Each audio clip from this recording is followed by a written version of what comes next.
Dang. How we getting here this early and this late? It ain't really. I mean, we and I always forget to loop that. I be like, I'm gonna play it today, and then I don't loop it. It's only 3 minutes. It's so ghetto. Wait, where? I forgot that quick. I forgot that quick. Which one I was supposed to be? Okay, there we go. This is it. I think this is the one we played last week. It was cool. It was good. It was not distracting. But welcome to Otaku Talk, the weekly anime podcast where we pretty much just talk about whatever show that we are watching that week, and like 80% of the time it's going to be anime, and then sometimes it's not. But welcome. So we're currently talking about Jujutsu Kaisen. That is the show of the moment. And if you're not watching it, I don't know why. I don't know why you're not watching it, because it's amazing and it's so good. And so we're going to talk about that this week, episode 38, right? That's where we are. Episode 38, Fluctuations. Yes, but before we get into that, Twan and I have been on a journey, and Twan was spying on me because I definitely had every intention of nobody ever knowing this. But I've been on Duolingo lately. Shout out to us working on a sponsorship. I've been on Duolingo, and I took Japanese in college, and I watch a lot of anime, and so sometimes I'd be like, let me pick up a little language learner. I considered Mandarin, but I was like, girl, stop. I'm not finna. Ooh, Mandarin. Yeah. I need something that I have a familiar base in. Like, right. I can't flex on you. Like, I've been watching anime for a long time. I'm not one of them girlies that just be picking up Japanese off of anime. Like, I know people that have learned English from watching cartoons. You know what I mean? Yeah. Are they kids? And I can't understand this. No, like grown ass adults. Not like they're watching it in their adulthood, but like through their teenage years, like they come to America, watch our television and stuff, and they pick up language from that. Like, I hear that a couple times. Yeah. But I'm not the opposite. I have to do Duolingo. I have to sit down and study and focus and play these games for it to sink in. But I can't just like randomly decide to take up Mandarin, like, because I hear Japanese so often, it makes it feel more easier to digest. I guess that's what I'm trying to say on that one. Get them together, girl. You know, because I'm like, who gotta show at 5? Gotta show at 5. Gotta show it. Why you wait to the end to start cooking and slamming microwaves and putting. I couldn't hear it. Maybe you muted it. You didn't hear because I saw it out of the corner of my eye before it got started, and I'm like, what's happening in my peripherals? Sorry about that.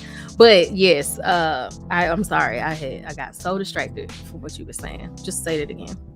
Oh, I was just talking about the Duolingo. Like, I have to have a base. Like, I have to have heard the language a little bit for it to be able to digest and for me to really have to stick. And it helps that I'm obsessed with the culture. Yeah, that's for me. I have to have some like motivation to kind of do it. Well, I do, because I have a business. I do deal with suppliers sometimes overseas. So I was like, and then I was like, I'm probably not going to get to conversational level anytime soon to make it worthwhile. And a lot of times Google translates conversations and they know English. I'm like, girl, just do it. So we've been on Duolingo, and I've been silencing my Duolingo alerts for a week, to the point where my little Duolingo bird was like, you know what? You don't seem to be interested in this right now. I'm just going to fall back. No, they really are like intuitive.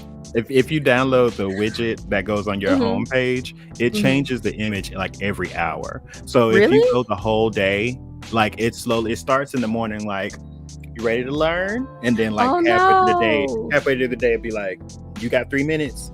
And then like at like 11 o'clock, because it ends at 12. At 12, the screen will be red. He'll have devil horns. He'll be like, ready to learn. Like, it my God. It really is trying to like keep you, and it works on me. Like, I really get guilt. Like, I'll be up at 11:30. I gotta hurry up and finish this lesson. I don't need Duolingo shaming me into like doing my lessons. So I will not be putting the widget on. First of all, I never turn on alerts on anything. You're not gonna be popping up on my lock screen telling me stuff.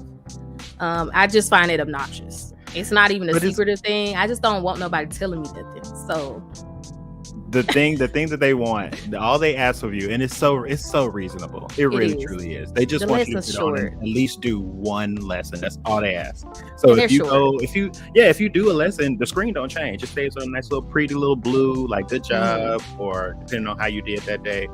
But if you don't do nothing, that's when they get in your ass. And I just find it repetitive. Maybe because I haven't gotten to stuff that I really don't know yet. It just feels very like, yeah. How many times are you gonna ask me how to say I'm Ken? Good morning, Candace. How many ways we gotta rearrange Candace? Like, but honestly, so I'm struggling right now. For me, who like don't have like a really solid foundation in the language, I see and understand, and it works, because a lot of the stuff is really sinking that I probably wouldn't, like, if they just let me do the lesson and keep on moving to the next thing, it wouldn't stick as much. So it is very repetitive, and I can see it from your standpoint, because you gotta start from the beginning.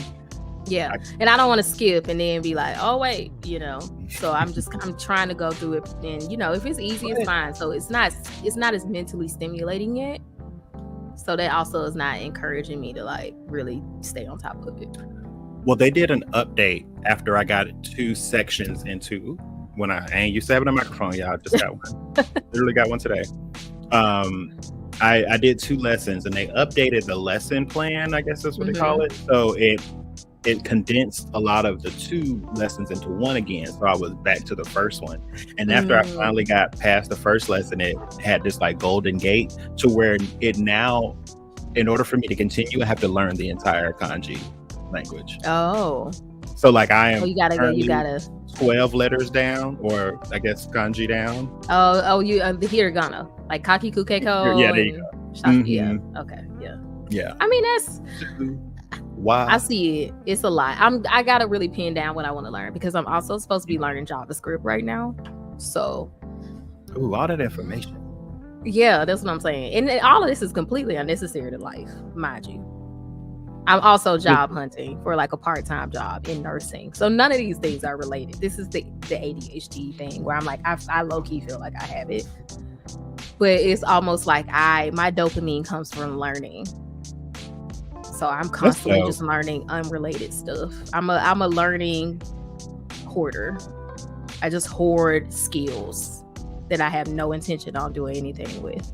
Not my life. There's some things that I'm innately good at, and I might show off in those every now and again, like randomly show off a skill people didn't know I had. Oh, you can edit, right? Such and such, blah blah blah. But to like actually cultivating, no, not until I like have a dire need or a desire to, like with this learning Japanese. But it makes you a good like small talk person, or if you go to like cocktail parties, you can have conversation with people, because you just have a little bit about a lot of random stuff. So I don't know. So we'll see. Also, and like with small talk, like it don't take me much to be able to jump into the conversation now. Like when I am surrounded by people that want to talk about sports all the time and ask me how much sports I know. None. But you can see, that's one thing that I kind of just be like, that's the one thing. Sports, I can't get into it. The conversations, like even the small talk, because the small talk sports people want to have is not, I feel like, really small talk. It's like stats. It's very like this person is very stats oriented. So I don't know. I find it hard to engage with sports conversation. Now, I'm not saying they love my conversation. I'm just saying to myself, listen, because I'll jump in and I'll just start making shit up. I'd be like, oh my God, yeah. What's his name? Pat O'Brien? Yeah, he was like really shit in the 4th quarter. And did you see when he fumbled the bag on that 2-point? Oh, so you're just a psychopath, because you just in there just talking and making stuff up. And you have no idea. And it changed the shit out of me. Because just all for the point of being a troll, basically. Yeah. Well, that's nice. I mean, I guess I just don't. I can't engage with them. It's too intense. But so talent. The cup. I'm sorry, I immediately got distracted. I love that Gojo cup you got from DreamCon. So yeah, the colors are really nice. I recently lost the straw. No, I got the top. The straw. But I lost the straw. Dang. Unfortunately. I mean, straws are gross. Yeah, I need to get another one. Yeah, straws are gross unless you have like a dedicated straw cleaner. and you have to I mean, I do replace put mine those. in the dishwasher often. I But just feel like they're just like little mold containers, but you know, we'll move on to the show. So let me take this down. So Jujutsu Kaisen episode 38, which you said is called Fluctuations. Is that the title of the episode? Fluctuations. Interesting name. I'm not really getting it, but I get it. you do? I don't get it. But that was the name of the episode. Domains. Oh, yeah, you're gonna have to explain that one to me, because I'm not seeing that, like fluctuations. I'm not understanding. But this week we saw the Jujutsu sorcerers and, you know, our heroes face up against a new opponent. I feel like that was kind of, we saw Mei Mei finish up her fight. Yeah, she got the pre-opening fight. Yeah, so we got Mei Mei finishing up, wrapping that up real cute. And then we got introduced to our newest fight.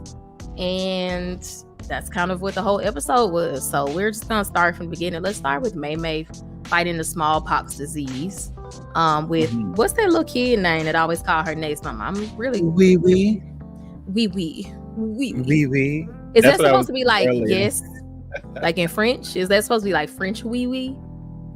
It's not spelled the same. It's UI. It's not spelled like. Yeah. Right. Isn't it? I mean, her name is Mei Mei. His is Wee Wee. It's UI. Oh. I thought it was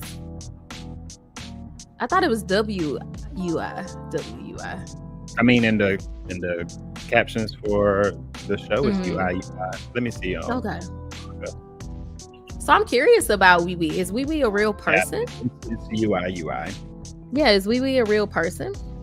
Wee Wee is her brother. Her younger brother. Okay, he really is her younger brother. Yeah, you can see it in their eyes and the hair and everything. Yeah, they do look. I mean, he don't got no stupid ass braid in the front, but the same color. They kind of work together. I thought maybe he was like not a real person or some kind of vessel, or just the way he seemed like he works or how he is. It seems like, I don't know. He didn't seem truly human to me at first. I was like, as much as they get from, you know, other manga and stuff, we've seen it before with Stark and his lieutenant who was part of him.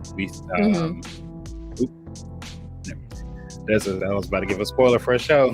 Okay. We talked about in a minute. We haven't talked about Bleach at all. No, because I never finished it. Oh, that's right. They have their. I will. I hold on hope that one day I will. But my husband, that kind of plays into a Bleach situation. Oh, okay. That's all I'll say about that. Okay. I mean, well, I thought that maybe he wasn't really a person, because I know she has the crows and stuff like that. And one thing about Jujutsu Kaisen, they're gonna confuse you with some. I don't know. I always feel like every time they describe how someone's powers work, I gotta run it back like 3 times.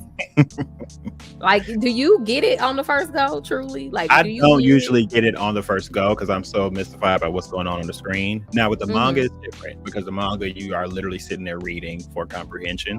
This is kind of like you got distractions here. You got Mei Mei's swinging left and right. You got people sweating and breathing heavy on the screen. You got to rewind some things a couple times to really let it process. Right.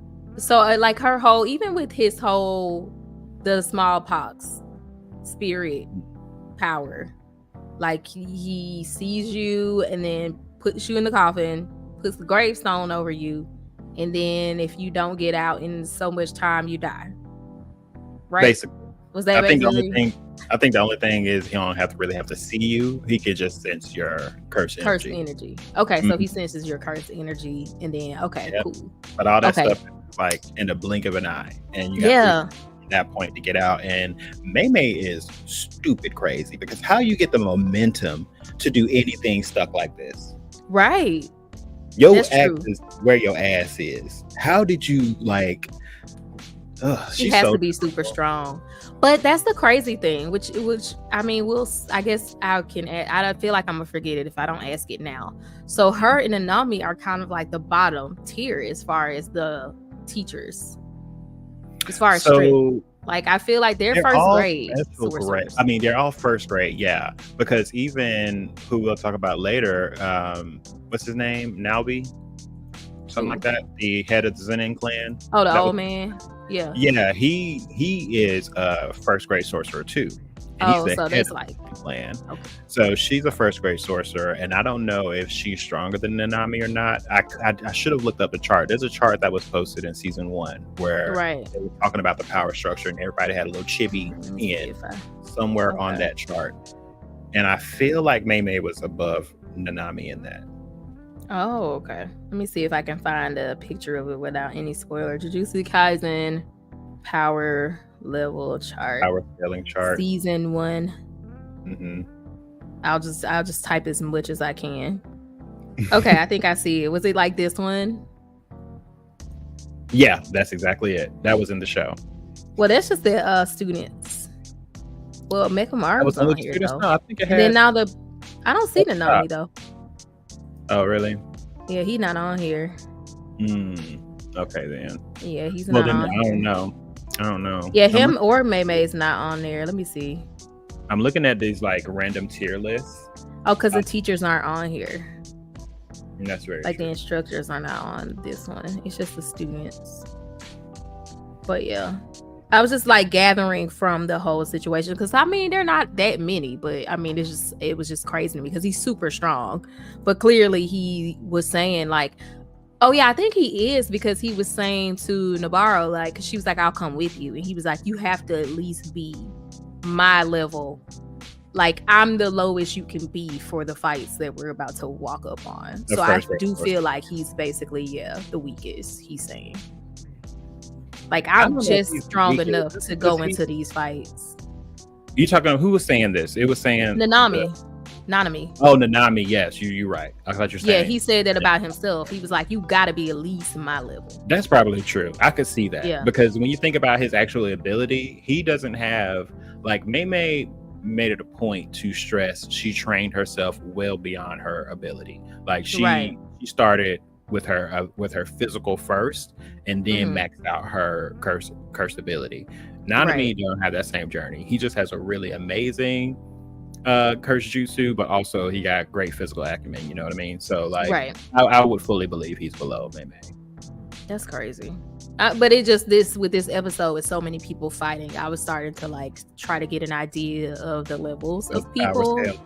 Yeah, the power scaling. And obviously all the students are going to be lower than them, but it was just the students is pretty laid out, like they have the chart, but with the teachers or the instructors or whatever, it wasn't so clear. So it was just really hard for me to I'm trying to get an idea of it because you know, after watching this episode, I know we hadn't talked about our theories about who was going to die, if there were going to be any deaths. But now seeing where we are now, I'm just kind of like, I think I'm going to change up what I think. So that's why I was trying to figure it out. I'm like, yeah, I just don't see Nobara being the one who's going to die.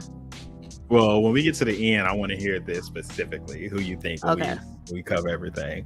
But in this fight, I mean, for the most part, we got the fight when I think the only things that was really dropped about this was Mei Mei's actual ability, like not the peak of her ability, but I can see where this is going when it comes to her going all out.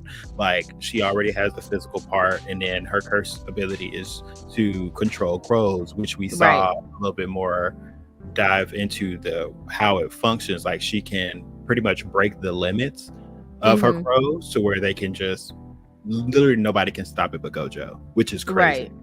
Because that is super strong. Special grade curse like nothing after she figured out the opportunity to. That thing switched. And they still left so much of her powers. We haven't really seen her push to her limit yet.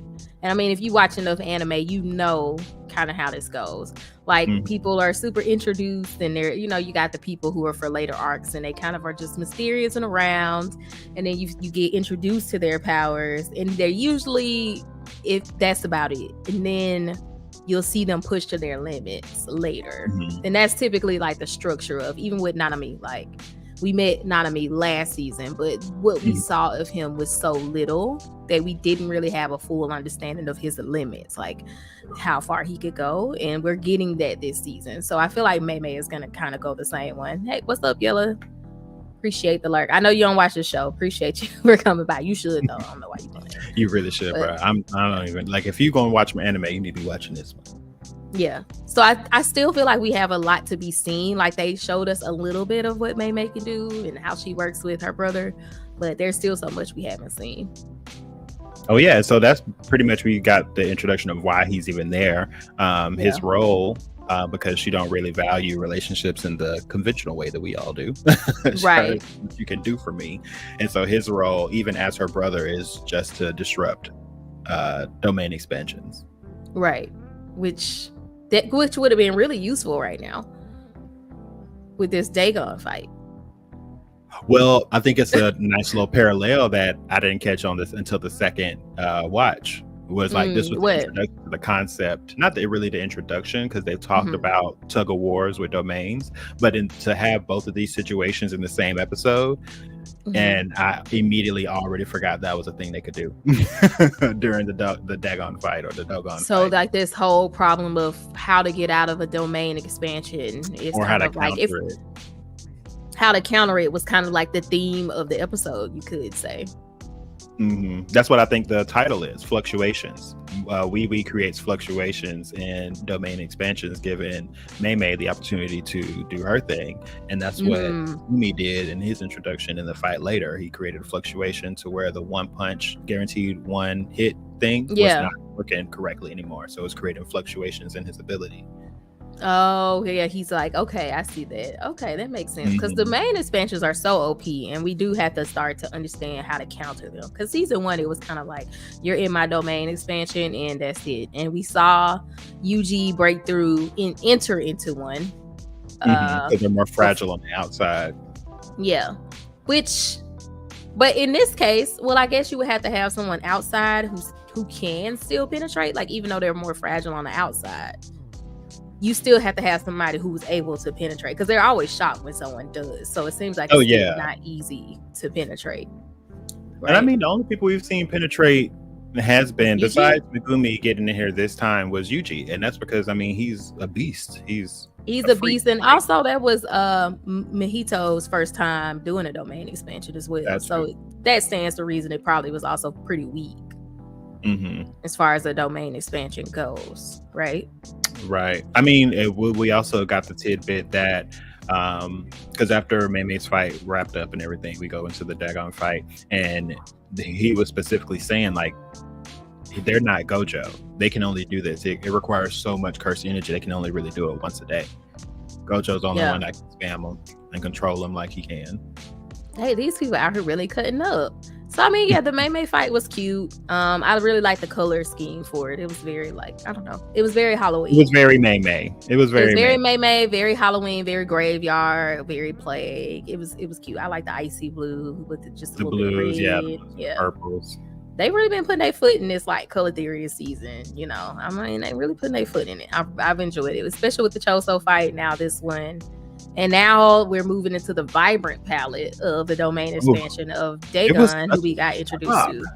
What was shock? What, the domain expansion? The moment his domain expansion occurred, it was such a shock to me. It was like it just went from this gray, drabby train station to this bright, fluorescent, colorful, like, fever dream. It was beautiful.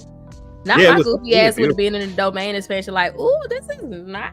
I mean, this gagged me, bitch. Were they in the domain expansion the entire time? That's what I was thinking. Were they just chilling? And is that why we never saw this man? Was he just somewhere else in his own domain expansion? That blew my, because I was like, this is giving season 1 vibes when they were just chilling in the chairs planning. Because we did see that they were, like, opening a door to get into that domain expansion. Like Mahito and Geto, they, like, went through some, like, little area, and then they opened the door and they went into the beach area. Yeah, we never really was told where. Yeah, but we were never really told where they were going or what realm they were even in. I really do think they were just chilling in this. They really was just chilling in this nigga domain expansion. That is so crazy. These villains are so lackadaisical. Like, they are so childish. It is crazy to me. Like, they're so unserious, evil. But yes, like, it's crazy. I love it though. I would have never It's so, thought. it's so How unique powerful to does this man have to be though to just have his domain expansion just chilling? I mean, I honestly think, I feel like I saw comments related to Dagon is like the second. It's like Hanami, then him, and then Jogo, apparently. That's what the Like, power is like Hanami was the strongest, or the Hanami at the bottom. Okay, Hanami. Out of the natural curses, I mean, we now have Mahito, but he's still growing. I feel like he's in a category of his own. I mean, yeah, I feel like he is constantly just like jumping up in that chart. But if you think of like creation, because they kind of follow the days Yeah. of creation, like there's the volcanoes, and then there was the ocean, and then plants grew. Exactly. So that made sense. Yeah. So yeah, I think I think he's like the tank of the group, you know, the defense, because that's what Nanami was saying. That was the first person who took an attack from Nanami using his ability to do critical hits and not really take damage. And he was like, oh, it's like he has like endless HP. Right. I thought that was crazy because he does look like a tank, you know. He does. He's very tank. If this was a game, definitely would be a tank. I mean, let's talk about the introduction to Dagon, because we saw this area in the train station where first he was this cute little octopus spirit that was just crying. But you know, first I was like, okay, first of all, the way they turned around before he even peeked around that little pillar was like telling me something's going on. But when he threw up all them bones, oh my god, that's where everybody went. That's where everybody went. Wait, he ate all of them? Yeah.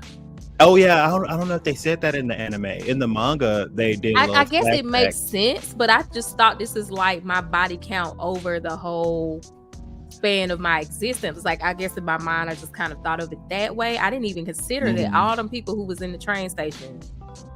Yeah, because there was a panel in the manga where he basically was like, yeah, you can clean up everybody that's like here in this area specifically or something like that. So he like, I mean, I'm not saying that a lot of those people might not be from like, you know, previous days or whatever, but a good amount of those. And I think it makes more sense that it's the most recent bodies, because I think that was a reaction from what's his name's the Zenin lead's punch, and he pretty much was like, "Ooh, not my breakfast," and then it just all came out. Oh my god, that's like crazy. That was disturbing. So I was like, "That's definitely a problem." But then at first I was like, "Okay, maybe it's just a little greedy spirit, you know, like it's just greedy." But we quickly found out that wasn't true. But that whole like finding out the Zenin clans, I don't know his name, but the old man, seeing him in action, because I have it. We're gonna put some respect on these people, right? Because seeing him in action was amazing. Like that whole sequence with him, the frames per second, and like Naobito. If he misses, what's his name? Like Obito, but an NA in front of it. Naobito. Okay. So also like Mojito, but no. All these Hitos, bro. They need to get Itos and Hitos and Oitos. So that's their favorite. But that whole sequence with him talking about his power, and like when he almost attacked, who did he almost attack? Maki? Yeah, Maki. And like, he like made him flat, like one single 1D or 2D, and like flipped him. I was like, oh my god, this is amazing. That was such a good sequence. Like that was real cute. He was whipping his ass before he opened that domain expansion. I just love hearing glass smashing in anime. I love the sound effect. Really? I don't know what that is about me. It was nice though. It was pretty cool. But I don't know. What did you think of his power? Would you have anticipated that would be what he would do? Not at all. I didn't see it. That's some like it was shit. It kind of it threw me when he just started going into frame rates and talking about resolution and stuff like that. I was like, you don't look like a nerd. Like, what is going on here? But like when the narrator, which so glad she's still here, explained his ability, and so basically, did you understand his ability, how it works on both ends for the opponent and him?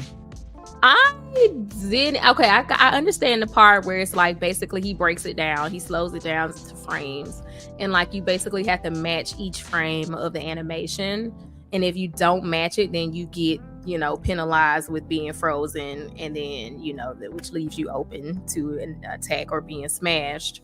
But the part where it's like, well, you can't change it or something like that, I'm like, what is that?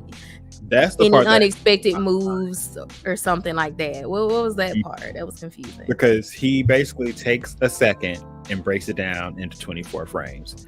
And you have to, and it's a once it's decided, once the direction in the frames have been predetermined at the beginning, you have to follow through with that. And it's the same for the villain or for the opponent. But the thing that's crazy is because the opponent doesn't know the rules of the ability, they probably instinctively are doing whatever with their body and not following the path. So they're always going to get turned to that glass image. But the same is for, if he wasn't as quick as he was, Naobito, then he would freeze himself every time, which I think they brought in the fact that he is now he's the fastest Jujutsu sorcerer except Gojo, and they did that 3 times in this episode. Like, we already know Gojo is the strongest, like, but they're like, no, when he say that, no, he really is. Like, they're just like, no, Gojo really is the strongest. Right, he's that guy. I don't know if we told you already, but we're gonna tell you for the 3rd time in this one episode, because Mei Mei was like, nobody can defeat or block my bird strike but Gojo. This one, they're like, nope, nobody's faster than Naobito but Gojo. And then the other one, nobody can use their domain expansion multiple times in a day but Gojo. But Gojo. It's like, just so y'all really understand how much of a problem it is that Gojo is sealed away right now. Like, this is a problem. Like, I think that was probably, Gojo's the main character fighting. So I think that was always, we just got to be reminded. I just love that whole animation. Like, I've always thought animation was cool, like hand drawn or just how they animate and frames per second. So I thought it was cool. I haven't seen anything like that. Now, I don't be watching a lot of fighting stuff, so I mean, maybe it's been somewhere else, but I hadn't seen anything like that, and they pulled it off really well. The only thing I can they was jumping him. They be jumping niggas in Jujutsu Kaisen. Once again, I like seeing a nice jumping scene. But I think the only thing close to this power I've ever seen was, what is that? Wasn't like Superman or something, where one of the villains had the ability to put you in like this dimension, this realm, and it was it Star Wars? I haven't seen. No, it wouldn't have been Star Wars. It would have had to be. It's some like they put somebody in this dimension, and it was just them, 3 people in like a glass that was just floating off into space or some shit like that. Oh, that was like in Star Wars, they had a gun that would put you in like this flat thing, and Han Solo was in one. Yes, so it was Star Wars. Yeah, that's the only thing I can think of. That's reminiscent. Maybe that's what they were inspired by. It's like that freeze frame. So yeah, they were messing him up. But when I heard his name, also I knew he was gonna be a problem, because Dagon is the god, fish god. Dagon. So, okay. A Babylonian fish god, yeah. So I was like, oh, he old. And he's like a god status, basically, which all of them are, like Nanami and Gojo. Is it not Gojo? Jogo. Jogo. Right, it's like dyslexia and it's only 2 syllables, but yeah, so I mean, it was cool to see him. And then also they were solidified when they went into the domain expansion, him being like, I'm gonna give this percentage towards this old man, which was like 70%. Yeah, and then he said 30% to Nanami. Like 70% of endless, though. Like, what is that? What is 30% of endless? Right, it's a lot. Right. But then he didn't even give Maki any. Oh no, he was really playing with. I mean, to Maki's benefit now. Let's not get it twisted, Maki. You ain't there yet. Although, but Maki didn't have her weapons, all of her weapons either. But why is she choosing this spear to be her main thing she carries? Why don't she just keep Playful Cloud? Why does this keep disappearing from her? I don't know why she's not just running into these situations with this. I don't know if it's a plot thing, just so we can see her struggle. I guess. I'm not really sure. Why wouldn't you have all of them? Why would it be on her waist? Why wouldn't it be what she's carrying? Don't nobody care about this spear? But it's my whole thing. Like, you carrying the spear, but there's no reason that couldn't be looped to a belt. That couldn't be. Why? Where was it? Was it at the house? With the Playful Cloud? Yeah, like where was? I have no idea Because because I remember. Megumi came with it, but I'm like, where was Yeah, it? She left it on the ground. She left it at this is home. the second time Megumi has like materialized this weapon from his shadows, like to give to her. But I'm So like, do they have to store it? Can they out. only have one at a time? I don't know if that's a thing. But where the I spear mean, went? maybe the spear broke Oh yeah, bro. Okay. when she first got attacked and she was coming in and those four Yeah. fish grabbed her. That's when it broke. Like it flipped it and landed into the camera frame. Mhm. But I'm just like, I don't understand, because the first time I get, maybe it was lost or whatever, because the first time we saw Playful Cloud not in Toji or Geto's hands was with Yuji and Todo during the Hanami fight. Right. But I can't even remember where it went then, because during that fight is when Megumi brought it back up for Maki, but I don't know where it went after that. And then for him to bring it back up to her again, I'm just like, girl, you are obviously running into these situations. Well, she done had her chance. We can let Toji get it and do work, because she playing games. Just give it back to Toji. My God. Just give it back to Toji. Look, but you walk me through this. Were you not gagged? First of all, when Toji sprung up from that hole? I was so gagged. And Mappa is really killing it with these psychotic expressions they put on these characters. Because what is going on with Toji right now? First of all, Toji dived up into, because it was under Megumi's feet. Was Megumi in the sky upside down? It looked like he fell into it. So maybe outside they is, in domain expansions, upside maybe down up is not down. Yeah, it's just whatever. But the way this man came, I was not. I don't know who I thought. First of all, I was confused actually when it happened, and I saw the arms going through. In my head, it was like, okay, this is somebody's arms diving out the domain expansion. But in my brain was like, well, it's still sunny in here, right? So if their hands are jumping out, then why is it sunny? So I was confused, and then I seen this nigga Toji, and I was like, what? I mean, we wanted to know what his role is, what he's doing. So maybe, I don't know. What do you think is going to actually happen now? I don't know what Toji is doing. Keep in mind, this is basically like a Zenin family reunion. Yeah, this is a family reunion. So, everybody but Nanami is a Zenin at this point. So in my head, I'm like, I don't know if Toji's just like, my family here, so I just felt like I needed to pull up. I don't know who he came in there to fight. I don't know what he's doing, because it's like, I definitely don't think he came in there to save nobody, because it's Toji. I don't know. I don't specifically know.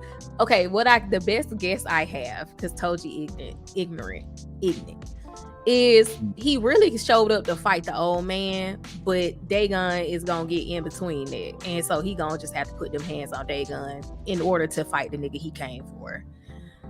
That's a situation where he pretty much bodied Dagon, and then like, oh, you thought shit was sweet? No, I want you. Yeah. I do feel like maybe that's what he would do. Like, I think, yeah, I can't figure out any other motivation for Toji. I don't think he's trying to save nobody, so I don't think he really cares about Dagon outside of, unless Dagon is standing in the way of something he's trying to do. Is there a chance there is no reason? Maybe he's just looking for the closest badass motherfucker to fight? Yeah, I definitely think a fight is the motivation. Like, I don't think it's no motive, but he's trying to beat somebody ass. I think he want to fight somebody. I think if it was up to Toji, he would fight the old man, because he's in and he's strong. Like, I think he would just pull up to fight the old man on a Tuesday. He probably. I think he said, he was like, you took my arm. Oh yeah, they got some damage in that fight. Like, they got some serious. Like, I hated seeing Nanami bleeding that much. Yeah, I didn't realize the guy lost his arm because he started getting attacked, and I was like, wait a minute, right? Too much. He was just fine. Right, but they did get attacked, so it would be weird for them to come out unscathed, because it doesn't up the stakes, and it doesn't give us a good idea of how strong Dagon is. So I don't know. I feel like Toji would pull up just to fight the old man. But then he'd be like, "Oh, what's going on here?" Like, They and I mean, definitely got together. He's old enough to, I mean, while he was walking around in this world, they probably had many an interaction in the past. right. So But I don't think he likes. information dump from Yeah, because he said he wasn't Zenin anymore. Like before he fought Gojo, and then Megumi was going to be with them, right? Like he said they're gonna come get him, or they have him because he's turning so whatever age. So I feel like he kind of got beef with the Zenin clan to some degree. So I don't know. I feel like he could want to fight him, but I don't feel like he's gonna fight him. One, because he's already so hurt that it wouldn't even be a challenge for Toji, and I just see him not really even caring if it's not a challenge. And just being like, "Oh, who is this?" Like, and I'm in your domain expansion, so I gotta handle you because you got the upper hand on me. So I don't know. I definitely feel like he's gonna end up fighting Dagon, but not for any other reason besides, "Oh, you're here, let's fight." Like, I don't. But I'm really more nervous about what's gonna come of it. Like all of these Zenin family reunion here, like what's gonna come out of, what information are we gonna get out of this? That's what I'm really excited about. Do you think there's a chance now that Toji's like back that he could be like coerced into being on their side to be the new Gojo, Satoru? I think if I had to say, based on the little information I have about Toji, he's like a Gojo. Okay, so there's what's wrong? You good? Yeah. Can you hear anything going on in my background? No. Or could you? No. Okay. I could hear it. I'm like, cut that shit down. Okay, go ahead. Oh, okay. That's how it was in my house. But okay, so I think this came from D&D. I think it came from D&D. It's like the archetypes, and it's like chaotic, lawful, and neutral. Oh yeah. Okay, so chaotic, like good, lawful, good. Right. So I see Gojo as chaotic, neutral. Like he doesn't really Gojo. Gojo. He's like chaotic, neutral. Yeah. Like he's not lawful, but he don't really care either way. And obviously Geto was lawful. Was Geto lawful? I say he is lawful good, but had to be neutral to even go to lawful, like the other way. I think at his end, he was like chaotic. I mean, neutral evil. Yeah. Maybe neutral evil or lawful evil. I would say lawful. Yeah, the other side of lawful evil. Yeah, because he was like, it's a reason for it, very structured. Toji to me seems neutral. It's chaotic. Like, he in the middle. Neutral. You think he's chaotic? 100%. Okay, it's like Toji's on the screen is mayhem, but at the same time, it's not like on any side. Okay, but you have good and evil at one axis, and then you have chaotic and lawful on the other one, right? So, wait, let me look up the actual chart just in case. Yeah, because I don't think Toji's good or evil. He's definitely neutral on that spectrum. And chaotic and lawful, I don't see him as completely chaotic or lawful. I feel like he's truly a neutral. Also, because so it's okay. It's true neutral, lawful neutral good, chaotic good, lawful evil, neutral evil, and then lawful good, chaotic evil, chaotic neutral. Because it's like a square, and then like, so one axis is good versus evil, and then the other one is chaotic versus lawful, right? And I'm willing to argue that I could see him being chaotic, but I definitely think he's neutral though. Like, I kind of see him as a true neutral. A true neutral, I don't know. Yeah. He's not evil. But he goes to extents he does not need to in these fights. Why did he have to do what's his name like that on the roof? No reason. There was no reason he had to beat him that bad. Okay, so maybe he's neutral evil. Like he's not evil, chaotic or lawful, but he's not good. I don't know. Neutral, like evil. A neutral is sitting in me, but I can't also call him evil because in his day he was for the bag. He was just trying to get to the bag. Exactly. But then you say he has this part of him like, why are you doing the most? So that's why I'm like, right. He is. Well, I don't think he wants to kill for killing's sake. that's why I said, to me, he's kind of like a true neutral. I think Gojo's more of a chaotic neutral. I think Toji's a neutral. And Gato might have been a lawful neutral. But that being said, with me seeing Toji, also with how they give his curse energy, is giving neutral, because he has none. Like, he's just really, he can manipulate it, but he has none. So he's kind of right there in the middle. But being that that's how he is, like, his motivations for it, and I could see him working with the Jujutsu sorcerers. That's what my whole point of mentioning that was, because I think he has a respect for Gojo after the fight they had. I think Gojo earned his respect. Like, he always watched him from afar, and he just heard about him being this kid, and then like, oh, I got to take him out. They want to take him out, whatever. I think he had a respect for Gojo after that fight. Yeah. And so I could see him. Definitely after. Yeah, so I could see if Toji's just crunching the numbers or whatever Kenjaku got going on, or whatever the stakes are. If the stakes say to Toji that it would benefit me to work with these people, he'll go work with them. You know what I'm saying? Like, even if it's the Jujutsu sorcerers, like, I just don't see him having any problem with that. Because if he's like, well, if the world end, bitch, we all finna die. So I'll go work with these people who trying to stop this. So I actually could see Toji not only working with them, but being the key to getting Gojo unsealed in some way. Okay, that was kind of my, like, what I was like asking. I was trying to see, like, could you see, I don't know how, like, him joining the fold in any way? But him not being, like, him not having cursed energy of his own is such a actually OP power in this world, because you think it'd be the opposite, because so many of and be something.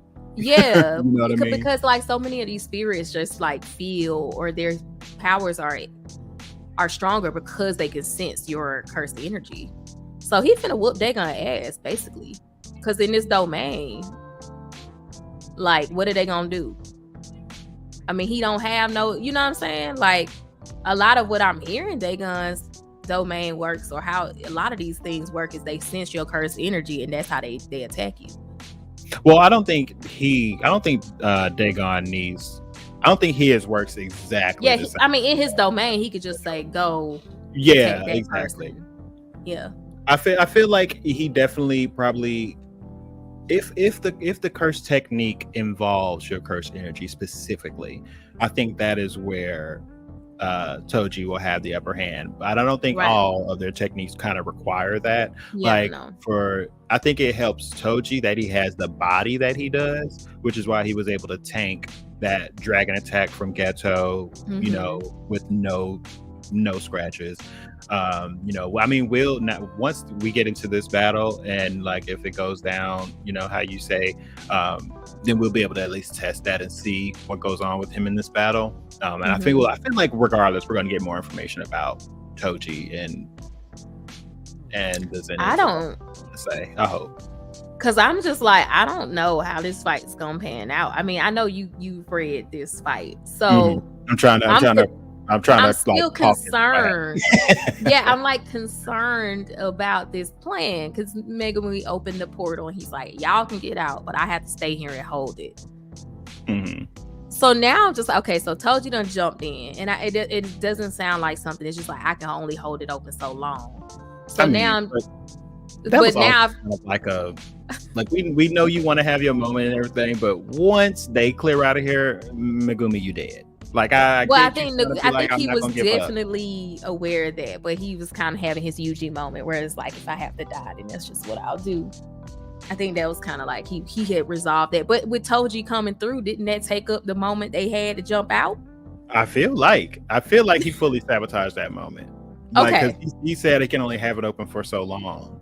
And this man is slow motion gliding up through the plane. I mean, he's definitely on his Gojo. I'm the honored one. Isn't that what he said? Really? Right, when he was floating just like in the air, he took a tip, because that smile was unhinged. He's like, yes, ready. I've been ready. I've been outside pacing. Like, I mean, that's I'm how looking at it now. That's really should. Like, that's the thing. Really. He's about to be able to really do his thing because he ain't had no competition yet so far that we have seen, unless we get a montage of him journeying to that spot. Right, and just slaughtering everybody on the way. I mean, but I'm nervous now. I'm nervous for the girls because if Toji ruined the plan for them to get out, first of all, Nanami was not ever finna let Megumi ass stay in there. He would have tried to snatch him on the way out or something. Nanami's whole persona, him being a wall, him protecting the weak, him being the service, I will stand in front of you. He was not finna let that happen anyway. I just didn't see that happening. I mean, he seemed like he was like, y'all get y'all ass over here because we finna bounce. Right. Like, he definitely seemed for the plan. And I like how the manga also gave extra context to that. They was like, the narrator in the manga was like, even without expressing the plan, even though Maki and Naobito had no idea what exactly needed to happen, from that command, they knew they needed to stop fighting in this moment and get to Megumi's feet. I love that little extra flavor context. If Nanami called me, I'd be like, he said, come on. He said, come on. Nanami gonna be like, don't make me come over there and snatch you by the ponytail. I'd be like, I told you, I am about to get on Amazon and find this JoJo CY pony, this wig. Child, I'm probably gonna wear it to the next live stream. Need to be there for Halloween. Halloween's on Wednesday. Really though, I just need to be there. So in this anime weekend in Atlanta, just go there and get snatched up by the ponytail. But yeah, that's what I told. I was talking to a friend on Instagram. It was somebody I was like kind of talking to or whatever. But we still like cool. I can't remember what we were talking about. What was the? It was some kind of thirst JJK meme. And I said that I was gonna buy that wig and sit in the middle of DreamCon and just wait for somebody to grab it, and that is the person I'm gonna propose to. You know how they have those? You know they have those women at the cons who say, "I'll step on you for $5." Mm-hmm. And be like, Nanami's looking for Nanami's to pull my ponytail. That's what I'm gonna do. I'm gonna go around. $5. They need to just be Nanami at the con and say, for $5, I'll snatch you by the ponytail. That just needs to be the next sign this year. Like, I'll snatch you by the ponytail like Nanami. Where's that got to be? Because I need to make sure it's tacked down so it don't come off. $5. I think they were rack up. But yeah, I mean, even though he called them over there, like, definitely, like, I don't have time to argue with you. I just feel like in his head, it's like, I ain't got time to argue with you about your plan and my problems with it. And they fully knew it. I'll call them over here, but I definitely feel like even in his mind, Nanami had a plan to like sacrifice himself, or he'll like, I'll stay behind. I just don't see him letting a student die, like stay behind. If anything, I think he would want to be sure like Maki and Megumi made it out. Like, I just feel like the way he will stay behind. Yeah, like his code. I just don't see him like letting 2 students stay in and die. Like, that's just so not everything we've seen of him. That's just not who he is. Yeah. Just for the sake of surviving. I just don't see that. I just don't see him being with it.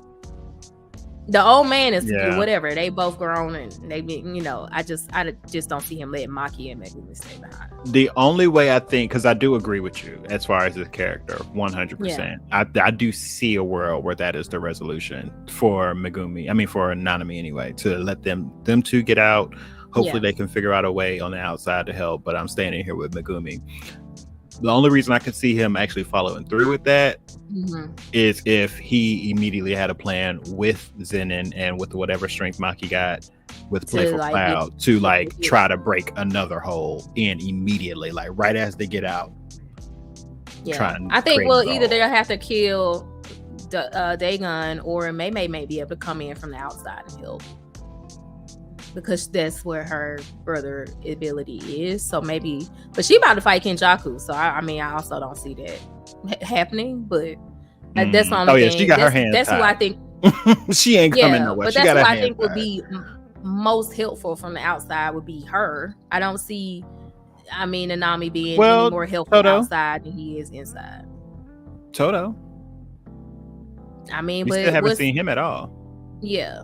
But that's what I'm saying. Like, if we just need to get the word to somebody to come help, like, I'm still gonna stay my students and tell them to go find him. I'm not gonna like send them out and I'm in here. I mean, I'm not gonna go out and do it myself as the older adult who's responsible for y'all. Like, get out and go tell him to come help, and I'll try to. I'll fight I'll try to stay in here as long as possible until y'all can figure it out. But I wouldn't. Yeah, I just don't see him leaving them behind. I agree with that. Yeah, I didn't think about that in the moment because I really thought they was going to just try to get out as long as they could. This is the one chance, but I see that now that you break it down. Yeah, I can see Nanami, like, regardless of what you're saying, fuck all that. We're gonna make sure. Yeah, I think he'll go with it, but he'd be like, "Oh, I'm just gonna trade with you, or I'm gonna push you." Because ain't no time to argue. You're right. Yeah. Yeah, I'm just gonna push you in, and I'm gonna stay behind with the old man and now Toji. Well, because Toji was one body, so Megumi said he had enough time to get 3 bodies out, not 4. He said 3. So if Toji is 1, then technically we know 2 more people can get out.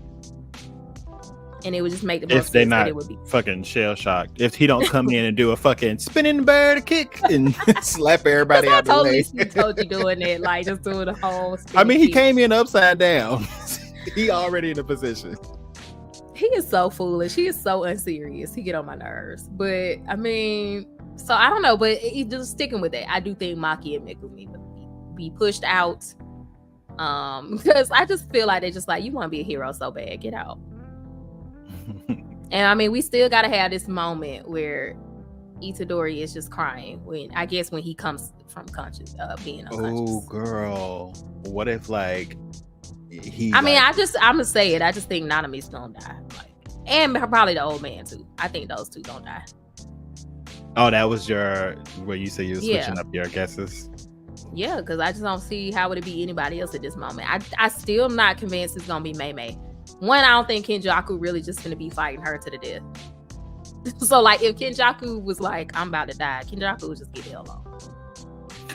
I mean, I ain't gonna lie to you, even though Yuta was the main character of the movie, I didn't see Yuta pushing Geto to the brink. Was laying hands on them kids. He really that's my question. I'm like, so does Kenjaku have Geto's hands though? That's what I want to know. I feel like muscle memory and all that stuff comes with. But is it but because the it's mind, all encoded into the soul, the mental, I feel like. So the mind for the combos and the comeback, I don't know. Does hands? Because like at a certain point, stuff becomes instinct. Your body just moves. Like what Nanami was saying to Maki in this fight, he was like, when these fish, the moment you feel a bite, don't think about it, don't do nothing, I just need you to react. So like after a while, after years or so of having this battle experience, I feel like a certain level does get just ingrained into. And then this show is so heavy on body versus soul, you know what I mean? So I feel like a lot of this stuff does seep into who you are as a person and its abilities, because I feel like a lot of times I don't even think Gojo's thinking half the time when he's doing all his shit, you know what I mean? Like if somebody took over his body, I feel like try to choke out Kenjaku. So, right. I mean, if it's still there, then I guess in battle, he can tap into that memory, like you said, I guess. I mean, I ain't saying that it would be on the same level, but there is a certain amount of your reaction time and all that stuff just has to be baked into your instincts, into like who you are and how you react to things. And I feel like when you take with the way that he can get a hold of your memories, that, I mean, basically ain't that battle experience in itself, like in the Matrix, how they booted up the abilities in your head and all of a sudden you could do jujitsu at a black belt level. I mean, that's a good point. That he can't access not only just the body but the memory, so that's kind of where all the combat training comes from. So, but I just don't see Kenjaku taking a fight to the death. If for whatever reason Mei Mei does have the upper hand on Geto, basically, I just don't see. we still got some arcs left, and I don't know who the main villain is gonna be, but I mean, it feels right that it stays Kenjaku, you know what I mean? Like Kenjaku and we'll know after this fight if it's gonna stay Kenjaku, because if Kenjaku is like, bitch, I got better stuff to do than sit here and die just to fight your ass, bye. I mean, if it's something like that, like, oh, you gonna have to catch me next time, bitch, like, then I think it's safe to say Kenjaku is the main antagonist.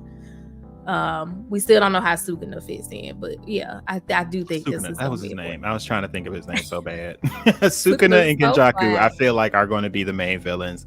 Hopefully, I think they're going to be main villains for a while. I want it to remain somebody that we know and have a relationship with, versus getting villain of the week after this is over. You know what I mean? I don't want that. And we have the emotional connection to the whole Geto backstory kind of thing. So I hope it's also Kenjaku. But So far, we're about halfway into Shibuya Arc. How y'all like it so far? Is season 2 holding up? I know Twan read the manga, but what's y'all's favorite fight so far in season 2? So let's go with the first one. Is season 2 holding up?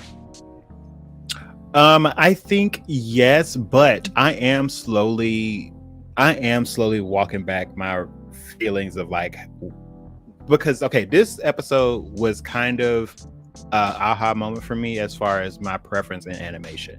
I'm not gonna lie to you, I really do enjoy the consistency and the feel of season 1 animation.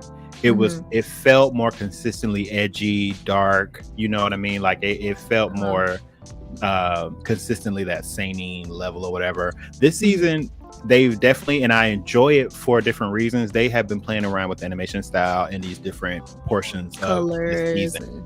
Colors, you know, like the actual just I don't know how to say art style. Yeah, it's very stylistic in what they're trying to convey in the episodes or in that session or whatever they're doing.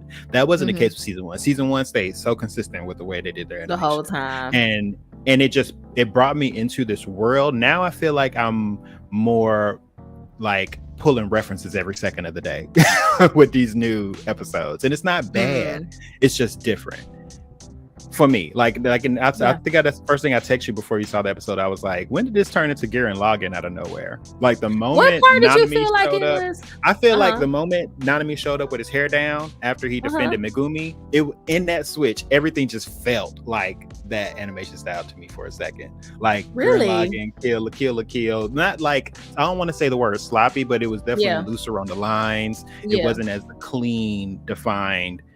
It felt more like hand drawn in that moment to me. Yeah, like I'm not saying felt like that old comparison. School. It was definitely giving like old school 90s hand drawn aesthetic though. Yeah, we had a whole show about that. It definitely felt. Yeah, it was the Naruto thing. It was the Naruto thing. How you knew shit was about to go down when that animation style changed. When it became a little looser. When they could do when you freeze frame and somebody's face is. Yeah, it's like you know, like in the like all like crazy distorted, but it's still like when you play it, it just makes sense. I don't know how to describe it other than that. It just didn't feel. It's fine. So, oh, so good, like, so good. He had that much hair product in. He woke up this morning, put this hair product in. Come fight these niggas. I mean, respect to Nanami. But yeah, I think it's holding up. I absolutely enjoy season 2. I honestly don't have any major complaints with season 2. I'm enjoying the ride. The pacing is great too. The pacing is great, yeah. Then I like the addition. Well, I'm not gonna say addition, but I've enjoyed the narrator. It comes in where necessary because they always be like, y'all know these people don't want to take Jujutsu Domain Expansion 101. We're gonna have to start a Jujutsu Kaisen University class. Like Udemy needs to make a class. What some people to be having the classes, the courses. They need to make a Jujutsu Kaisen course. Masterclass. Masterclass, Udemy, Coursera. Y'all need to have Jujutsu Kaisen course because I'd be so confused. I'll take it. Yeah, and then I definitely love it. What's the favorite fight so far? I think we kind of talked about our favorite fight so far in Jujutsu Kaisen as a whole, but in season 2, we didn't say specifically season 2. So what's been your favorite fight in season 2? Oh, the last fight we got. The one with in the bathroom. Oh, the moment Choso and Itadori stepped foot into that bathroom. From that until the time Yuji fell to that ground, my favorite fight. Yeah, I just can't get it. I've watched it like 2-3 times since we did that. And we've had some, I mean, I have to. It's hard for me to pick because if we're talking about fangirling, fan service, gave me a little bit of tingles when I watched it. Definitely the Gojo fight. Okay, I was enjoying that too much. Okay, the sound effects were wild and the voice acting was out of control.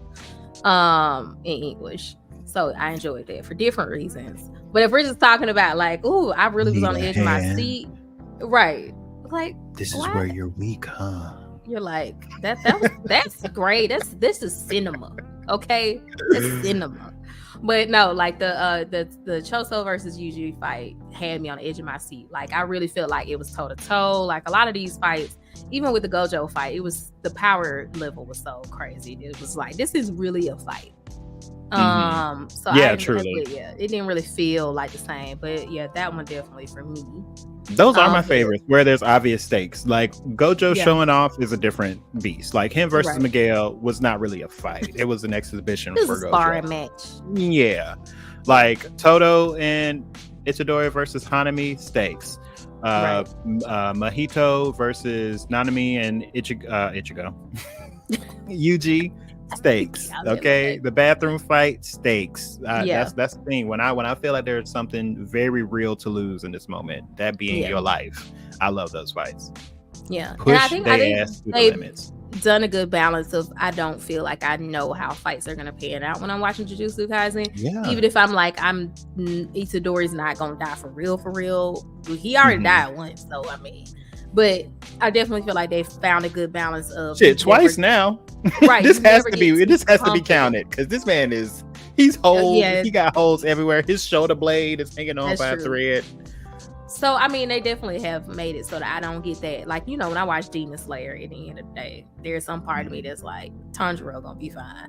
But here they've done a good job with, because I really can't tell who the main character is. Like, I mean, I know, but I feel like it's such a changing and evolving story that anybody could become. There's a group of people in my head that in Jujutsu Kaisen, if they wanted to, they could elevate them to this is the main character, this is the hero, this is the person who somebody fell off.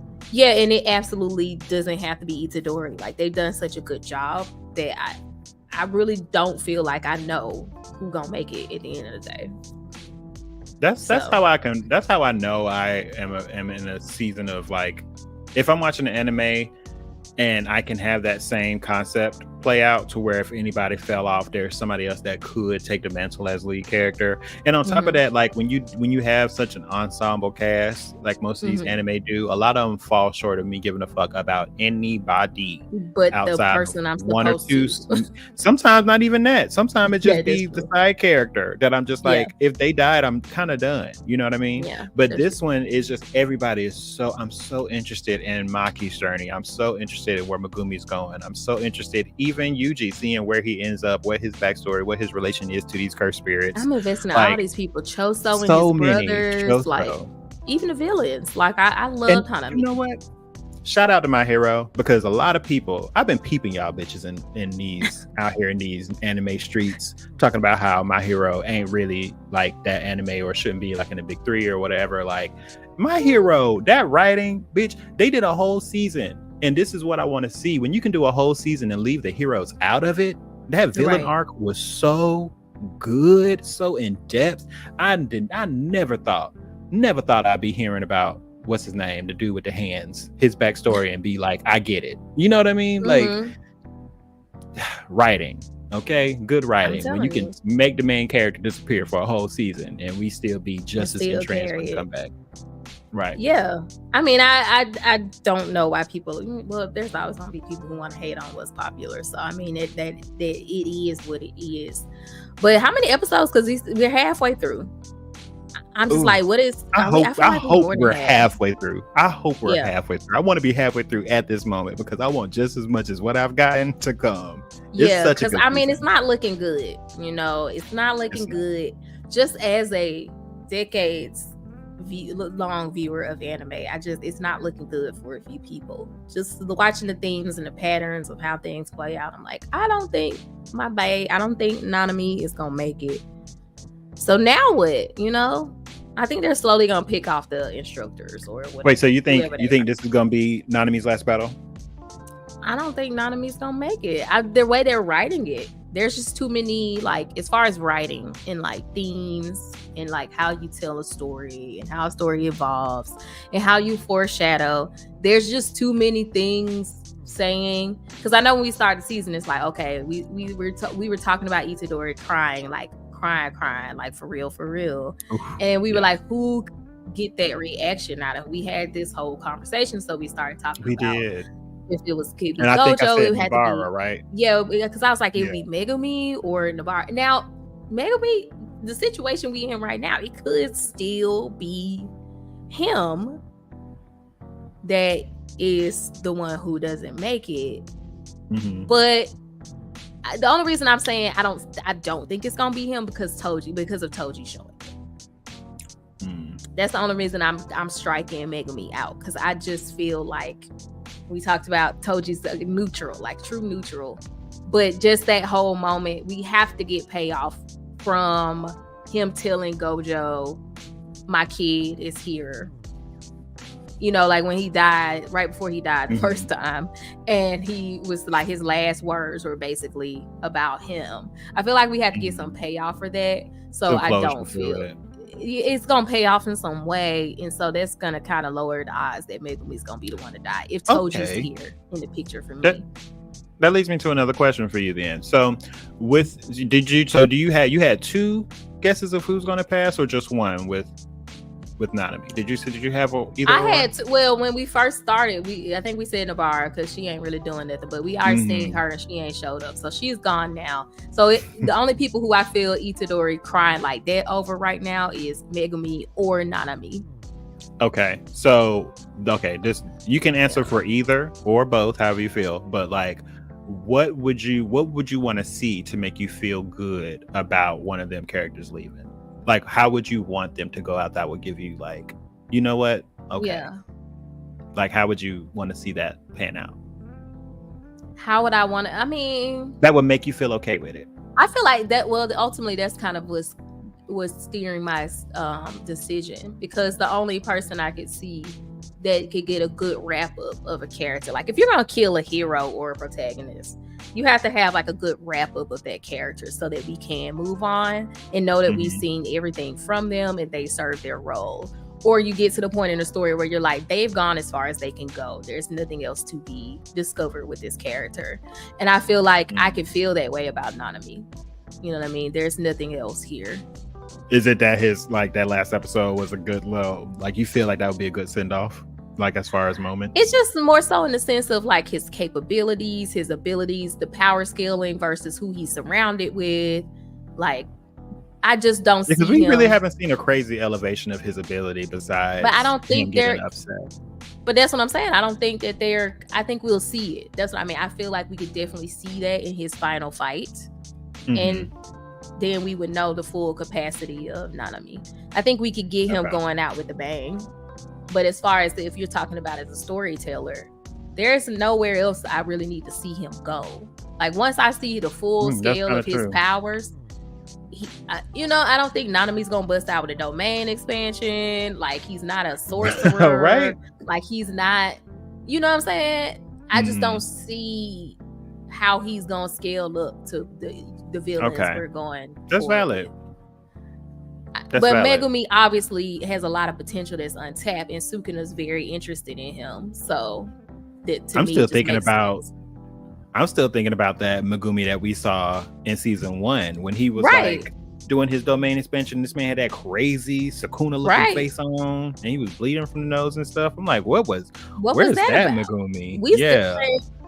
And you would think we see it right now. We still ain't seeing it. That's very true. Yeah. And I need Mahito's head on a stick, ASAP personally.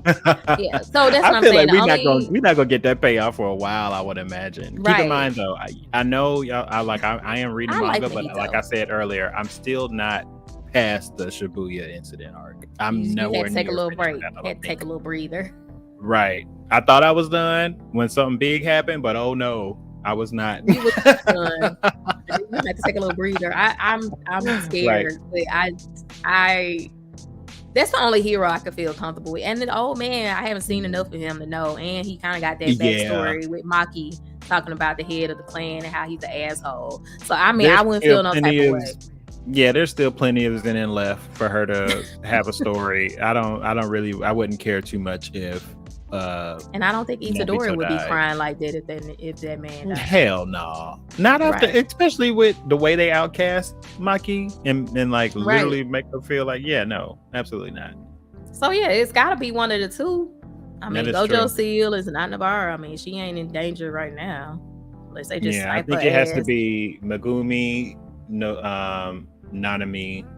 He already saw old buddy get flung from the rooftop, so it ain't him. Yeah, I mean, right now with the context of this fight, if it is to happen soon, it would probably be one of them too.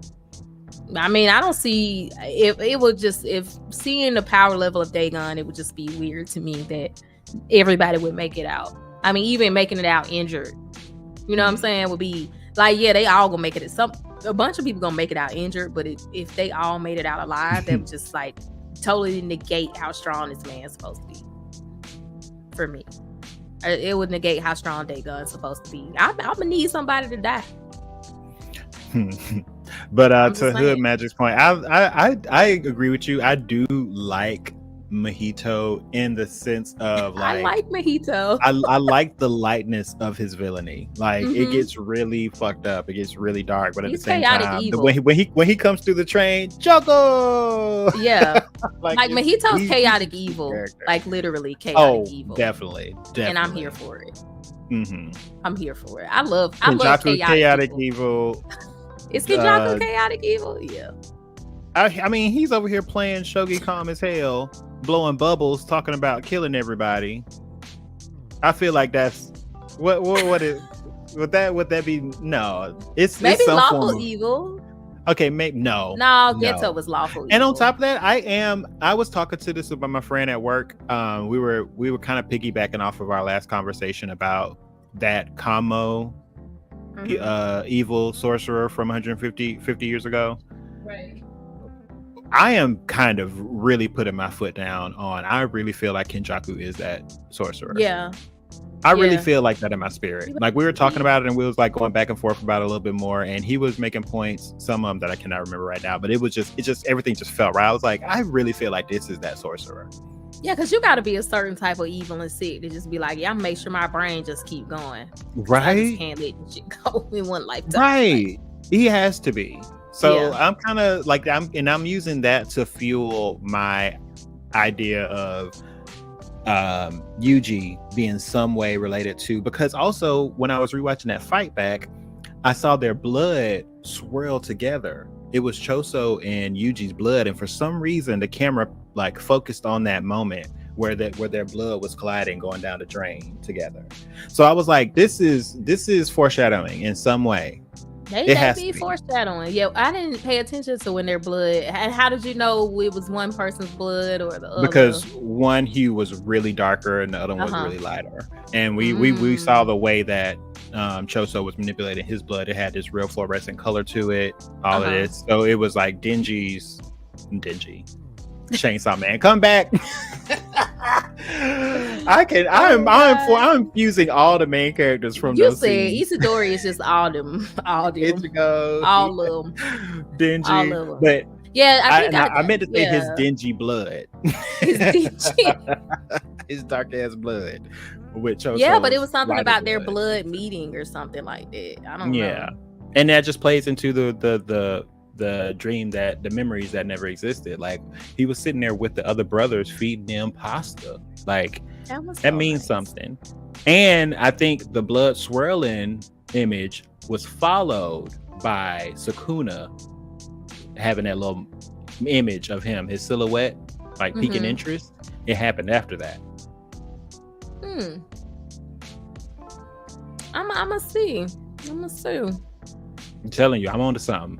I be watching stuff. I'm gonna keep reading. I'm probably gonna get an answer, but I'm not gonna tell y'all I know the answer. I was trying to wait for another block where I can go back and watch it, because I think I watched the chunk up into the Gojo ceiling like a couple times. I watched those episodes in order a couple times, and then I haven't watched any of them like since that in a bunch. But I think we almost have enough for me to watch, because I like to watch it in like 5 or 6 episode chunks, because I just feel like I can get a good smooth watch through and catch stuff I did when it's like all together. So I think it's just about time for me to just watch it again, 6 episodes again, and see what I catch. But yeah, I'm definitely, unfortunately, I'm glad if Nanami does pass, I'm glad we got that nice little fan service moment. But also, not only that, I just think the personification of him being the wall that stands between, like, protects people that are smaller. I think he has to live up to that in some way. So I think that's how he'll go out, actually. I think he'll go out basically fully embodying the idea of being a wall for somebody. That would be very poetic way to go out. Yeah, that would be very poetic if he literally dies like that way. So either him standing in front of somebody so that they don't get hit with the attack, which could literally, I could see that happening to some degree. I would hate it. I don't want to see him sacrifice. Well, I could see that, like, if Dagon threw one of those things at like Megumi to stop him because he's obviously fucking up his domain, and like Nanami threw himself in front of it, you know, in that last attack, took whatever he had left. I could totally see him going out that way. I'd be like, Toji, you jump in front of it. You do it. This is your son. Jump in front of it. Toji is trying to fight. Maybe Toji's like, oh, so you want to fight him? No, fight me. And he jump in front of it. Because I feel like even if Toji does save Megumi, I feel like the way Toji would save Megumi is like knock this little nigga out first, though. Like, he's not the kind of dad. Yeah, he's not the kind of dad that would just like, oh, please don't fight my son. Like, he would just come over there and just punch the shit out of Megumi to knock him out to save him and then fight, you know, and throw him out of the domain. Or what if they tried to like do a misdirect, and so like Toji would like jump in the middle, like it'll be like this, like, and it would be like, oh, he's protecting his son, and then he's like, oh no, nigga, you fight me. I want the smoke. Fuck these. Yeah. He can even turn around and pop him in if he wants. Yeah, like knock him out the frame. I feel like that's what's gonna happen. Like, I feel like he's gonna knock Megumi out. I feel like it would just be even better if he just threw his ass out of the domain too. I just punch like him and then just throw his ass out of the domain. Like, he throw him so hard he shattered through the domain. That's crazy. The way I would be cackling in my bed, kicking my feet. not the child, the literal child abuse. That's why you love him so much, Toji enthusiast. You are down for because that would be the only way that would feel right for Toji to save his son. Like, low-key, he forgot this nigga existed. Like, he claims. He was like, oh, I forgot I had a son. I just feel like, don't get Toji going soft on me at all, please. It'd be one of those, you know, one of them villainous bitch slaps where they don't even look at you, to just do it from behind their back. Like, that's the kind of disrespect I feel like I would want to see from Toji. Yeah, no, I want him to slap him, and then when he goes flying, I want him to grab him by the shirt before he starts flying away. Okay, you're doing too much now. That is too much. And that's why he's chaotic evil. That's not no neutral evil shit. That's not no neutral evil shit. It would feel right to his character. Like, slap him, grab him by the shirt before he go flying, and then throw him out of the domain. That's ridiculous. That's a love tap. Call the police. That's a love tap. To him, that's like probably. When my cat bites me. To him, probably, because he did not have to. I will die on that hill. He did not have to machine gun blow that man like he did. He could have easily took that mask off, gave him a little 1-2 3-piece combo, and then threw him off the building. He left that man catatonic for no reason. Right. He did. Just, you know. I mean, okay, so he chaotic evil. Thank you. That's all I want. All I wanted you to say it. I think he's gonna stay on true. Because Mahito is chaotic evil. I think Toji is neutral evil. Like, on a spectrum of chaotic and lawful, he's neutral, but he's evil. So I mean, I think he's truly a neutral. I think he's truly a neutral. A true neutral. I think he's a true neutral. He's not good or bad. Who else would he was married? He was married. He procreated. He had a child. Like, he got out of the clan. I get that portion. He took his wife's last name. It's the headspace of his extraness. If he was really just trying to do what he needed to do to get ends meet, he would just do the job. But do you know why? Like he did when he was alive.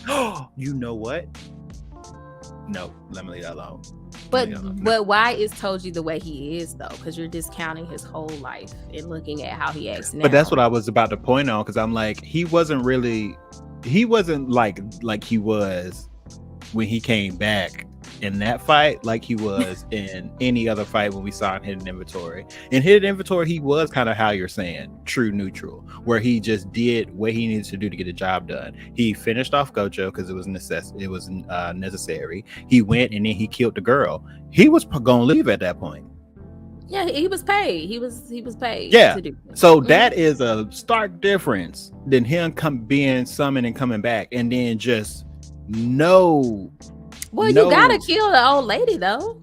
Well, no, the old lady is not he did her one shot. He did her a service. He did her a service. He wiped her. So what has he done? He ain't did nothing but beat that lady up. The dude he was fighting before her. But that man was actively attacking him. So okay, what but the moment he took the mask off, it was done. And you can't tell me he wasn't aware of that. He took the mask off for a reason, because that's how he channeled his ability. He had to cover his face. So once the mask was gone, he was already done. That's your so fault. He could have slapped him up. Did I say the fight was finished? Did I say the fight? Hire me as a defense lawyer. The devil. Hire me as the defense lawyer, okay? Because hire me as a defense lawyer. Because that's what I'm saying. Thank you, Hood Magic. This man been beefing with kids for years. The way he wanted to piece up Gojo as a 2-year-old, but he knew he couldn't. Because you saw how disrespectful Kid Gojo was looking at people, though. Because if my toddler looked at me like the way Kid Gojo was walking around looking at folks. Mind your business. Everybody he looked at deserved it. Everybody he looked at like that deserved it. Some kids need to be whooped. He wasn't looking at his mama like that. He was just walking beside her. It wasn't until them old people that wanted to kill him, and he sensed the threat and said y'all didn't want that smoke. The thing that's sitting me with y'all and Toji is this nigga Goku is basically Toji. So, but we sitting over here acting like something wrong with Toji. He's like, this nigga strong. I won't beat his ass. Listen, Stretch Armstrong. He didn't fight him. He didn't fight him as a kid. He was just walking around staring. He was just walking around looking that nigga up and down every once in a while. Like, when you grow up, I'm gonna beat your ass. I'm gonna beat your ass. Just so you know, I'm around.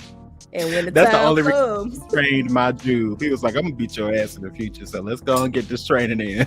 It's like a piece of that. Not you following the kid around his whole life, just so he know when I beat your ass when you grown. They are fight junkies. Now I can agree with you on that aspect. They are fight junkies, but I've never seen Goku put the business to.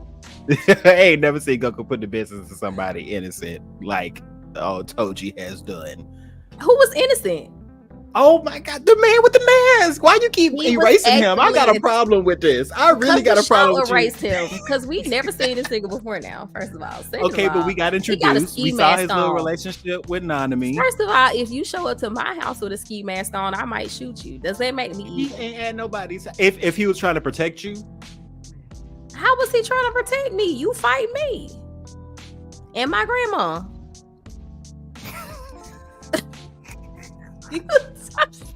You fight me and my grandma. How are you protecting me? Please tell me. I'm just waiting. The defense is curious to know how you're protecting me and you're fighting me and my grandma. Okay, so once let's just say you're in a fight, Bree, and you have successfully you have apprehended your attacker. You have pieced him up a little bit to the point where you now officially know I have won this battle.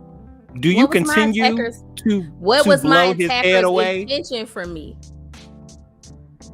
You are evil. Okay? The man back here. In the scenario, the person that you're fighting is a good person who has good intentions, and they're trying to stop see it that way. I don't think the villains see it that way. So how does Toji see it? You walk me through Toji's thoughts as he's getting reincarnated and he's facing old dude. I just came back from the underworld and this nigga is squaring up with me. He's fighting me right now. Okay, so he's fighting you, and then know, he's strong and he's trying to kill me. Okay, I'm with you. I already got my ass beat by that little nigga Gojo last time. I was alive. It's not finna happen again. I got PTSD. Okay, so you give him the first 20 punches and he don't defend himself. What at that point? Are you stopping or you continuing to go? Gojo shot a whole hollow purple at me. But where was y'all when Gojo shot a hole through me though? Y'all niggas with bitches flicking color peppers at me. He threw a hollow purple at me that was like 80 times bigger than me. And y'all wasn't over here talking about that was overkill. It wasn't. It wasn't overkill because Toji is who Toji was. Toji wasn't fighting another Toji. This man was levitated upside down. He was in no danger. This man was levitated upside down in the air, talking about it's pretty outside. I'm so done. Shot me with a hollow purple. He shot a high school girl for pay. That's his job. A high school girl. People who are lethal injectors of people on capital punishment are murdering people. That's their job. They kill people for a living. That's how I know we just set up so different, because we set up the same, but then it's a certain point in which we verge, in which we go like this, we fork in the road, because I be with you with the evil shit until okay, so then be with me then. Okay, I'm with you, but you can't acknowledge when shit is excessive. You really can't. I'm not fighting that it was excessive, but we only live in the realm of excessive with the people we talking about. That's what I'm saying. I'm talking about, I mean, that's just me. I just feel like we're in the realm of excessive. This lady seanced him from the underworld. I mean, I don't, what was he supposed to do? Did he kill him? Did the guy die? Defeat his enemy. I mean, if he didn't get caught from flying off the 81st floor, maybe. Okay, but I didn't kill him. Gravity killed him. Oh my God. Do you hear yourself? He knew them people was gonna catch him. Use your curse energy to land softly. I don't know what else to do. It's a small building. Damn, what time? It hit 1:30 on the dot. I hit you that hard that you fly off the building. I had no choice. Look, Toji was not going to tap this man. Y'all leave Toji alone. Okay. That's okay. Let's get through the next couple episodes and let's see what this man is about. And also, I don't care about Toji beating up on kids, because I swear the part of the show when I became a fan of Ghetto is when he was whooping up them kids. When he was whooping up them students, he was beating their ass on that rooftop. He was whooping Panda ass. It was so funny to me. So, and why was he up there whooping people's ass? Just because they was in his way? Yeah. What's your? Yeah, they was in his way. Were they not? To do what? What was he? I don't even remember what he was doing. What was Ghetto doing? It was something evil, though, right? Was he trying to get a right? No, he was trying to get into the school, or he was trying to I don't even remember what he was trying to do. But the fact is, once you find out, you gonna defend it. I love villains. Yeah, I love it. Y'all want to be Jujutsu sorcerers. Y'all want to fight evil people? Then come on, fight. I'm gonna not fight you because you a kid. You pulled up to fight my grown ass. I'm gonna beat you up. I don't know what to say. Okay. I'm just okay. If y'all I did not want to get isekai into your world and you the demon. Go watch my TikTok when I said y'all ain't gonna make me not like no villain because they was beating up on kids. Okay, I love my villains evil. So the more evil, the better. I just enjoy it. But Toji's not evil. Thing. I'm with you. Like at a certain point, like I love my villains too, but like. Toji is you know what? I think actually my whole thing is I just want you to admit that he's chaotic evil. I think truly that's what my argument is. Yes. I don't feel at this point where he is right now, he feels very much chaotic evil. Before he felt very neutral, I will give you that. But now that display gives me chaotic. But let's see. Let's watch a couple episodes. Let's see what he's doing right now. Because I feel like part of being neutral is you meet energy where it's at. Almost like you meet the energy. If it's coming, you slid that almost strong, right in there. No, like for real. Like if they coming at you extra, if you truly are neutral, it's like, oh, we over here, then I can meet you there. If we over here, I can meet you there. So I feel like he comes back equally. Like, but you're saying that guy wasn't being excessive. And I feel like that is just the crux of my argument, because in that fight it just felt too much. It felt evil to me. I mean, I guess maybe because he could have put him in a coma and just left him laying up there. But did he do it? Wait, but did he do it? I don't. And actually, I do. This is a legit question, like for real, because I don't think that was fully Toji at that moment yet when he did that. No, I feel like that was Toji. No, because like they had this whole thing where like when he first came back, and like the lady was kind of explaining that the guy uses his body, and the guy was like using his body and stuff, and she was like, how does it feel or whatever like that, and he was like, it's fine or whatever. And so there was this like little moment when it was still her grandson and he was just using Toji's body, Well, and that then the shit was fight so wrapped funny. up, and then Toji took over completely because she was like, "Oh, my grandson gone." So I'm like, I don't really know. Even honestly, I really don't know at what point in the fight Toji fully took over, because it seems like the grandma was actually aware of when it happened, because she like knew her grandson was gone, or it was just once Toji cussed her out and said, "Who the fuck you even talking to?" Because she had been talking to him before that, and it was like he came to and was like, "Who you talking to?" So I don't know. I'm like, was that even really Toji, or was that the other guy who he was already fighting, finishing the fight, using Toji's I don't know. body? I am about to look, because I do actually want to get that timetable right, because that is a good point. Like, when did he absurdly beat that man ass? Because I feel like the fight was definitely over by the time Toji completely took over the fight, because it was just him and the grandma on the roof, and she was just talking to him. That was in Seance. Huh? I think it was the one after. Was it after Seance, or it was Seance? Yeah, because I feel like Dull Knife is just all Nanami. Oh, it was just okay. So yeah, I don't know, but that conversation did bring that point up, and I'm like, I'm not really sure when it was fully him yet.